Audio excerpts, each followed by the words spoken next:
Hello and welcome back to Neo Psychology with me, your teacher, Mr. Neo, the channel where I teach online psychology lessons for my wonderful students. Today we're carrying on with the memory unit and we're looking at lesson 3, types of long-term memory.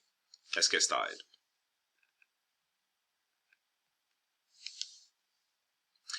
Remembering that night out you had last week, remembering the capital city of Spain, and remembering how to ride a bike are all forms of long-term memory. But each of these memories are clearly distinctly different. This is what we'll be exploring in today's lesson, the types of long-term memory. Let's have a look. Endel Tulving in 1985 was one of the first cognitive psychologists to realize that the multi-store model's view of long-term memory was too simplistic and inflexible. Tulving proposed that there are in fact 3 long-term memory stores containing quite different types of information. He called them episodic memory, semantic memory, and procedural memory. Let's start with episodic memory. Episodic memory stores events or episodes from our lives. This store has been likened to a diary of daily personal experiences or episodes. For example, your most recent visit to the dentist, the psychology class you had yesterday, the breakfast you ate this morning. Those are episodic memories. Episodic memories are complex. They are time-stamped. You remember when they happened and how they relate in time. They involve several elements. People, places, objects, and behaviors are woven into one memory. You have to make a conscious effort to recall them. Semantic memory. Semantic memory stores our knowledge of the world. Semantic memories is like a combination of an encyclopedia and a dictionary. For example, it includes knowledge of such things as how to apply to university, the taste of an orange, and the meaning of words. Semantic memories are not time-stamped. For example, we don't remember when we first heard about Frozen. They are less personal than episodic memories and are more about facts or knowledge we all share. Finally, we have procedural memory. Procedural memory stores memories for actions and skills. These are memories of how we do things. For example, riding a bike or playing table tennis. Recall occurs without awareness or effort.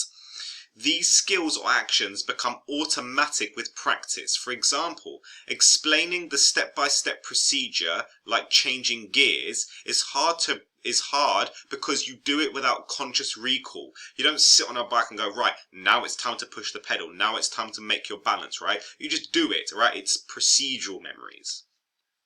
So, can you match the type of long-term memory to the correct definition?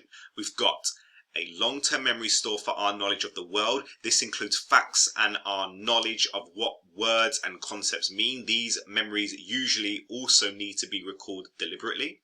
We've got a long-term memory store for personal events. It includes memories of when the events occurred and of the people, objects, places, and behaviors involved. Memories from this store have been retrieved consciously and with effort. And finally, the long-term memory store for our knowledge of how to do things. This includes our memory of learned skills. We usually recall these memories without making a conscious or deliberate effort. Which one's episodic? Which one's semantic? Which one's procedural? Right, the second one is episodic. The first one is semantic, and the third one is procedural. So, can you identify whether the following are examples of episodic, semantic, or procedural memories? Say it out loud, please. Don't just sit there watching me give you the answers, right? Your friend's wedding. Episodic, semantic, procedural. What do you reckon? Say it out loud. It is episodic. Next one. Where the Eiffel Tower is. Semantic. Well done. How to juggle. That's an easy one. That is procedural. Next one. Who won the 1966 World Cup? Semantic. Your first date. Episodic. How to ride a bike. Procedural. How to book a restaurant table. That's procedural. The row you had with your friend last week. Episodic. What you watched on TV last night. Episodic. The purpose of a piggy bank. Semantic. Your address. Semantic. How to use your phone. Procedural. How to make a cake. Procedural. Your first day at school. Episodic. And then finally, the words of a song. Semantic. Here we go. Application question. AO2, Clive Wearing. Clive Wearing has a severe form of amnesia that resulted from a viral infection that attacked his brain, damaging the hippocampus. Before this infection, Clive was a world-class musician, and he can still play the piano brilliantly and conduct a choir, but he can't remember his musical education. He can remember some other aspects of his life before the infection, but not others. For example, he knows that he had children from an earlier marriage, but cannot remember their names. He recognizes his second wife, Deborah, and greets her joyously every time they meet, believing he has not seen her in years, even though she may have just left the room for a few minutes. So, questions. 1. Explain why Clive can still play the piano but has no recollection of other events in his life. And 2. Can you create 3 questions to ask Clive to assess his episodic, semantic and procedural memory? Pause the video, give that a go now please. Right, here are the answers. Clive Wearing's procedural memory is intact, so he can play the piano, but his episodic memory has been badly damaged, so he has no recollection of events in his life. This includes playing a piece of music just a few minutes earlier, so he will play the same piece because he can't remember playing it the last time. Right. Potential questions. If you're trying to test his episodic memory, ask him questions about events from earlier. This could include events from just an hour earlier up to many years ago. For example, you played a piece of music earlier today. Do you remember what that was? Testing semantic memory. Ask him questions about his knowledge of the world. For example, play a piece of music and ask, who composed this piece? And then testing procedural memory. This could include asking him to perform a variety of skill tasks. From tying a shoelace to playing a piece of music on the piano, from sight or from memory. Right. Check out this video of Clive Wearing, the man with no long-term memory. Right. Watch this video. It's really funny. Every time his wife leaves the room and she comes back in the room, he greets her like it's the first time he's seen it. He's like overly joyous. It's really funny, and he doesn't have any long-term memories, right? Please watch it. It's really good. Type in Clive Wearing into YouTube and you should find it. And those are types of long-term memory. Identify one thing you learned about types of long-term memory. Why do you think learning about types of long-term memory is important? What was the hardest part to understand about types of long-term memory? And what questions has this raised for you? If you've got any questions, feel free to put them in the comments. Maybe I'll answer them, maybe someone else will. And that is types of long-term memory. Let's have a look at discussing and evaluating types of long-term memory. Here we go. What are some of the strengths and limitations of types of long-term memory? One strength is case study evidence of different types of long-term memory.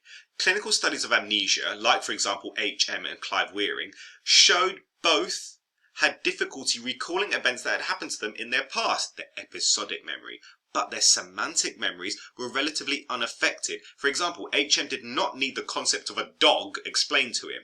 Procedural memories were also intact. For example, Clive Wearing could still play the piano. This supports the view that there are different memory stores in long-term memory because one store can be damaged but other stores are unaffected. So in the multi-store model of memory, it just had long-term memory store.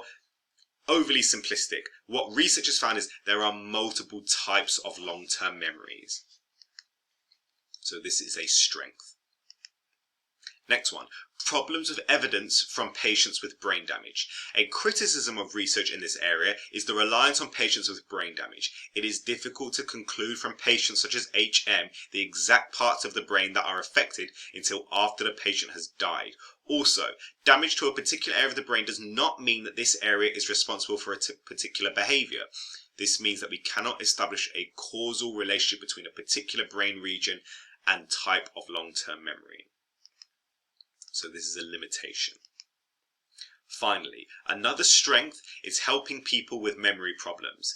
Memory loss in old age is specific to episodic memory. It is harder to recall memories of recent experiences, although past episodic memories are intact. Belleville et al. In 2006 devised an intervention for older people targeting episodic memory, which improved their memory compared to a control group. This shows that distinguishing between types of long-term memory enables specific treatments to be developed, and this is helpful. Is this a strength or limitation? It is a real-life application strength. Can you summarize each evaluator point into your own words? If you want to challenge yourself, try summarizing the evaluator point into exactly 10 words. And that's the discussion and evaluation of types of long-term memory.